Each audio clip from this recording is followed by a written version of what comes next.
Muito bem, será que a Suprema Corte vai reverter o direito por nascimento aqui nos Estados Unidos de crianças de pais indocumentados? Essas crianças que nascem aqui nos Estados Unidos não terão mais o direito à cidadania automática? Será? Nós vamos conversar sobre isso com a super advogada de imigração, direito de família aqui nos Estados Unidos, doutora Hannah Crispin. Tudo bem, doutora? Tudo bom, Marcelo? E aí, doutora, como é que vai ficar essa questão agora da Suprema Corte? Primeiro eu queria que a senhora falasse que anúncio foi esse, o que eles estão pretendendo, como é que vai ser esse ano de 2026 em relação a esse tema? Bom, vai ser muito interessante porque a Suprema Corte anunciou que vai escutar argumentos sobre essa ordem executiva que o presidente Trump assinou no início do ano, que tiraria o direito de cidadania americana para filhos ou para crianças nascidas nos Estados Unidos que tenham pais, quando ambos os pais não estejam legais no país, né? Uhum. Então, a Suprema Corte concordou em escutar o caso, deve ser lá mais ou menos para abril que eles vão escutar os argumentos, e uma decisão deve ser emitida até final de junho, início ali pelo de julho, verão ali, né? Antes deles entrarem de férias. Sem dúvida alguma, vai ser muito interessante escutar a audiência ou os argumentos e, claro, todos nós estamos esperando ou esperaremos por essa decisão que vai, sem dúvida alguma, causar um impacto muito grande no futuro de bebês nascidos no país. E como é que é essa questão propriamente dessa audiência, né, que vai acontecer em abril? O que acontece ali? Os argumentos são apresentados? É uma audiência como qualquer outra audiência numa corte. Você vai ter os advogados do governo que vão defender a administração Trump, vão defender o direito, a posição deles de que o fato simplesmente de você nascer nos Estados Unidos não te dá o direito de ser cidadão americano, e você tem os advogados das agências e das organizações que são contra a implementação dessa decisão do presidente Trump e que vão fazer o argumento de que, de acordo com a interpretação deles, a 14ª emenda da Constituição americana dá o direito à cidadania a toda e qualquer criança nascida em solo americano. Isso independentemente do status migratório dos pais, né? Sim, obviamente, a Constituição não menciona que a pessoa tem que estar em determinado status imigratório ou não para poder receber a cidadania. Sim. Agora, na ordem executiva, a senhora até me corrija, né? Porque eu lembro de ter lido algo no sentido de que se um dos pais tiver a residência permanente, aí essa criança seria contemplada com a cidadania. Com certeza absoluta. A ordem executiva ela não exige que um dos pais seja cidadão. Se um dos pais tiver o green card, a criança, então, vai ser considerada cidadã americana se nascer nos Estados Unidos, mas, interessante, porque eles foram específicos e bem detalhados no sentido de que eles querem acabar o que a administração Trump chama esse turismo, essa indústria de vir para os Estados Unidos para ter um bebê aqui. Então, se você está aqui como, por exemplo, como turista, e você tem um filho aqui, esse filho também não teria direito à cidadania americana. Okay. Só que para isso teria que mudar a Constituição, né? Forma como ela está escrita hoje. Nós não estamos falando em mudar a Constituição.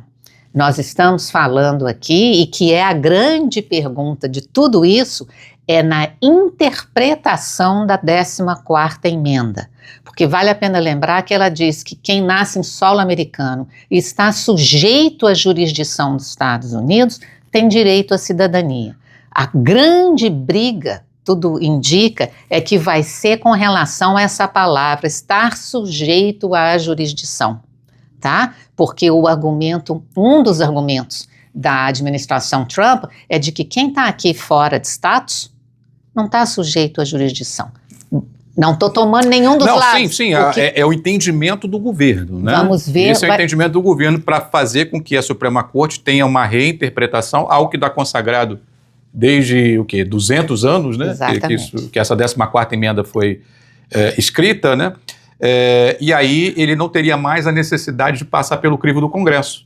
Se a Suprema Corte, né, tiver um entendimento da maneira como o governo está entendendo, então não seria mais necessário. Não, porque a uma Suprema mudança. Corte é a lei. Porque aí A palavra deles acabou. Porque aí a Suprema Corte coloca. Mas como é que ficaria isso? Sujeito às jurisdições, mas dos estados ou do país? Do país. Porque nós estamos falando de lei federal, nós estamos falando da Suprema Corte dos Estados Unidos, que se eles decidirem, ok, não tem cidadania americana se você for chamar de benefício, é um benefício federal. Olha, vai ser muito interessante. Porque é bem dúbio, né? Porque sujeito às jurisdições dos estados, né? Ok, aí subentende-se que seja do país, porque senão seria, imagina, um pandemônio, né? Se ficar sujeito às jurisdições de cada estado, a autonomia, por exemplo, da Flórida, entendendo, se você nasce na Flórida, está sujeito à minha jurisdição, então eu não dou cidadania automática para filhos de pais indocumentados. Vem para Massachusetts, não, aqui tudo bem, nós entendemos que uma vez que nasce aqui, independentemente do status de migratório... Concordo, mas não pode ser assim. Exatamente. Senão vai virar não tem como ser assim. Vamos lembrar, gente, a lei federal é imigração. É uma lei inteira para o país todo. E você ser ou não cidadão, isso tem a ver com lei federal, então o que a Suprema Corte decidir é o que vai entrar, o que vai ser a lei. Vai ser interessante, Marcelo, e eu até comecei a ler sobre isso. Existe um número imenso de países que o fato simplesmente de você nascer naquele país não te dá o direito à cidadania. Então, isso não é que só os Estados Unidos resolveu isso, né? A questão é que é algo que já está consagrado na Constituição e ninguém até então, né, havia manifestado essa vontade de pelo menos buscar uma Suprema Corte para ter um novo entendimento. Concordo. Então tem muita coisa aí pela frente. Agora, outra questão também que fica desde que a Suprema Corte anunciou que vai ouvir, não disse nada em relação ao qual vai ser o entendimento dela, apenas disse que vai ouvir e que deve tomar uma decisão lá no verão do ano que vem. Muita gente vai perguntar, mas e aí, o meu filho que nasceu aqui nos Estados Unidos, né, eu não tenho documento, esse meu filho vai perder a cidadania? Não, isso não pode ser retroativo.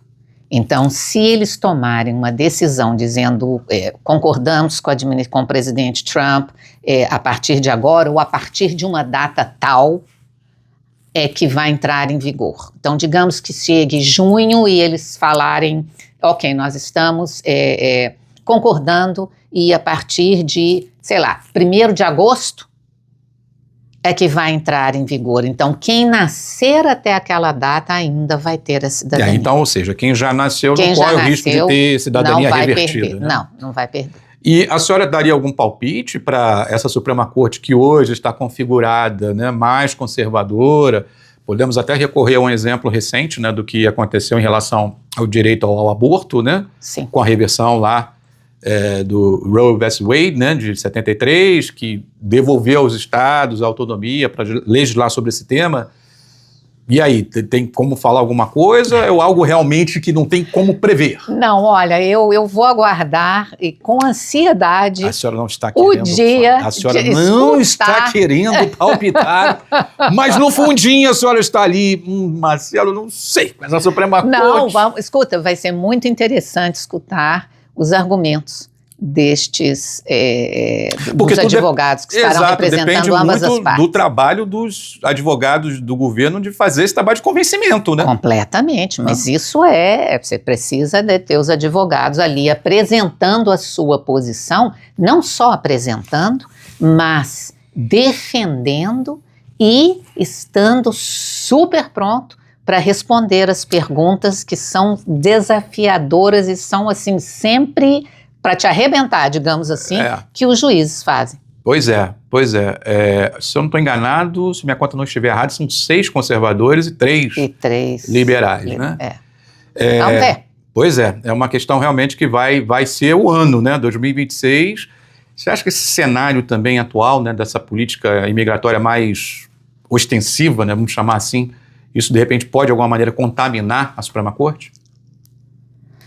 Eu não diria que contaminar, mas sem dúvida alguma, tudo que nós temos visto acontecer desde janeiro desse ano, né, imigração está muito em pauta. Imigração se tornou, acho que como nunca, um ponto muito polêmico, de muita discórdia entre partes, entre os partidos, o Partido Democrata, o Partido Republicano.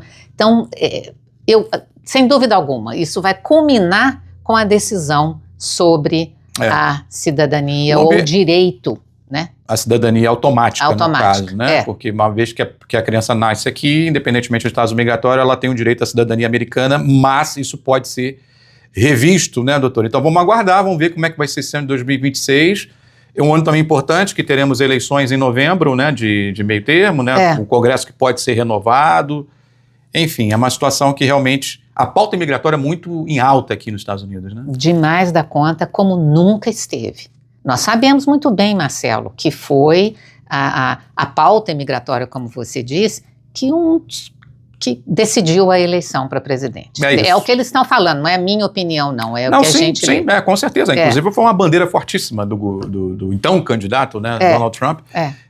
E aí ele está tentando aí, né, enfim, fazer alterações importantes. Vamos acompanhar, e vocês vão acompanhar tudo aqui no canal do Benevides e também nas redes sociais da doutora Hannah Crispin. Vou pedir para você segui-la também lá no Instagram, no @CrispinLaw, para você ficar por dentro sobre o mundo da imigração aqui nos Estados Unidos, direito de família, muito conteúdo também no Instagram da doutora Hannah Crispin. E pedir para você deixar o like nesse vídeo, para você comentar, compartilhar e se inscrever aqui neste canal, para você ficar por dentro sobre absolutamente tudo o que acontece em relação à imigração neste país. Doutora Hannah Crispin, mais uma vez, obrigado. Eu que agradeço. Até a próxima. Até a próxima, até mais um vídeo. A gente se vê.